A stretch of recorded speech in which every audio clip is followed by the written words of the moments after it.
Na langu jina naitwa Minister Simon. Ni siku nyingine tena tunaenda kuanza simulizi yetu inayoitwa Laana ya Mama.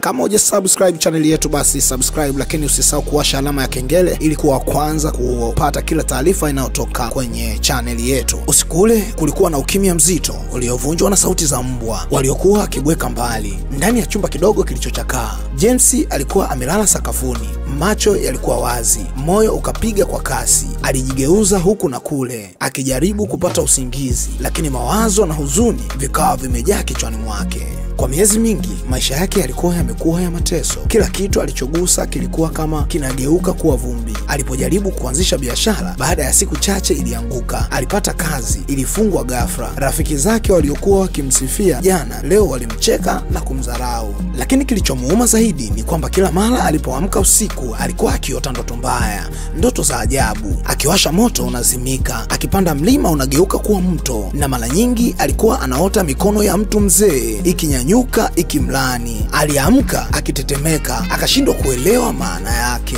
Kwa hofu na tamaa ya kuokoa maisha yake, James alianza safari ya kutembea kwa waganga maarufu, kijiji kimoja hadi kingine, mtaa mmoja hadi mwingine. Aliamini kwamba mtu fulani atampatia dawa ya kumtoa kwenye mikosi, lakini kila alipoenda alijibiwa maneno yale yale yaliyoumiza moyo wake. Mganga wa kwanza alimwangalia kwa macho makali, akapiga ramli, kisha akasema, "Mwanangu, umebeba mzigo mkubwa, lakini dawa yako sio mikononi mwangu, ipo ndani yako mwenyewe." James akashangaa, inamaanisha nini hiyo? Mimi nimekuja kwako ili unisaidie, sio kuniongezea mafumbo. Lakini mganga alinyamaza tu, akatikisa kichwa. Alipoenda kwa mganga wa pili, majibu yalikuwa yale yale. Hata mganga wa tatu, ambaye alijulikana kwa kufanya miujiza mikubwa, alimwambia maneno yale yale. Tatizo lako ni kubwa, lakini suluhisho lako lipo karibu sana na wewe. Ukiliona utaokoka. James alianza kuchanganikiwa. Kila mmoja anamwambia jibu lipo ndani yako, lakini hakuna aliyemwambia jibu lenyewe ni lipi. Siku zilisonga, mateso yakaongezeka. Akatembea barabarani, mara nguo zikichanika. Akajaribu kula chakula kinamletea maumivu ya tumbo. Watu waliokuwa wakimkimbilia zamani sasa walikuwa wakimkimbia kana kwamba ana baraa. Siku moja akiwa amekaa peke yake pembeni ya barabara, macho yake mekundu kwa kulia, alijisemea kwa sauti ya huzuni, "Kwa nini haya yote yananitokea mimi? Kila mtu anasema dawa iko kwangu mwenyewe, lakini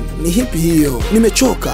Mungu wangu, kama upo nieleweshe, ni nini kinachonilaana?" Machozi yakamtiririka, moyo wake mzito kama mwewe. Usiku huo huo alilala tena, na katika ndoto aliona sura ya mwanamke mzee, sura ya aliyekuwa akijua kwa haki, sura ya mtu aliyewahi kumpa maisha yake, mtu aliyewahi kumlilia, mtu aliyewahi kumwombea mama yake mzazi. Sauti ikasikika kwenye ndoto, sauti ya majonzi na maumivu. "James, ulikataa kunitambua, ulinitukana mbele za watu, leo unavuna machozi yangu." James akaamka kwa kishindo, akapiga kelele, "Mama, mama!" Lakini chumba kilikuwa kimya, kiza kimetanda, upepo ukavuma dirishani. Ndipo simulizi linafunga siri kubwa kwamba mateso yote ya James yalikuwa si ya kawaida, bali ni matunda ya laana ya mama yake mzazi. Na langu jina naitwa Minister Simon. Sehemu yetu ya kwanza tunaweza tukaishia hapa, tukutane tena katika sehemu ya pili. Kama hujasubscribe basi subscribe, kama hujashare na kwa marafiki zaidi, lakini usisahau kuwasha alama ya kengele notification ili kuwa kwanza kupata kila muendelezo wa simulizi ambao